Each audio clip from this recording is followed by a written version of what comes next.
I made a discovery interviewing a lot of amazing singers and then watching a lot of amazing singers be interviewed about their singing on YouTube.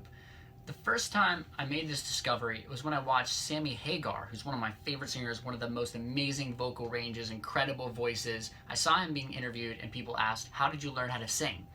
And he said that he wanted to sing like, I think it was Wilson Pickett, who, if you know Wilson Pickett, has a screamy, gravelly voice, and he wanted to be able to sing like Wilson Pickett, and so he would just go around screaming at the top of his lungs until he could start to hit those notes and start to kind of sound like that a little bit.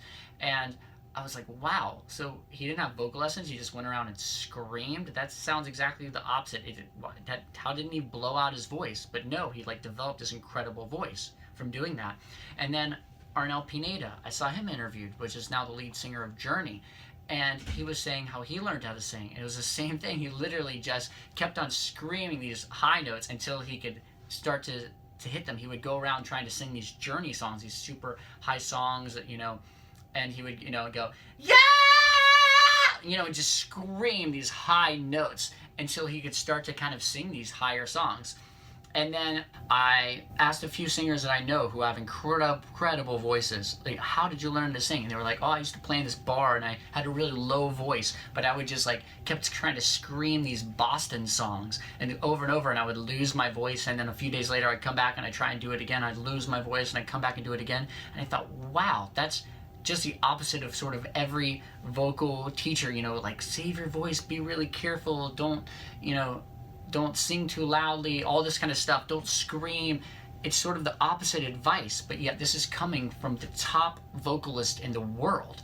And what I realized is that people kind of baby their voice way too much. I have all these people writing me on my YouTube channel and emails, and they say, oh, I'm kind of afraid to sing too much, or I'm afraid that if I yell too loudly or scream or push too much, I'm going to lose my voice, I'm never going to be able to sing again, and all of this kind of crazy stuff. Stop worrying about that stuff so much. Your voice will come back. It will. I mean, look at all these people. The only people who've lost their voice at all, look at someone like Jon Bon Jovi. Yes, he doesn't have quite the voice that he used to, but how many shows has he done, and how old is he now? He spent a good 20 years performing hundreds of concerts every year, singing crazy high stuff. After a while, yes, maybe his voice came down, but look at these other guys, like Sting, who still sings just as high as he ever did, and screams that stuff out, or Bono, or any of these guys. So don't worry about that. He who cares least sings best. Go around screaming that stuff. Don't worry about losing your voice. If you do, you're never going to gain a voice at all. You're never going to have a voice to lose. Scream that stuff. Yeah! Scream it. Push your voice. And you're going to discover things about your voice that you never knew were possible. Yeah! Yeah!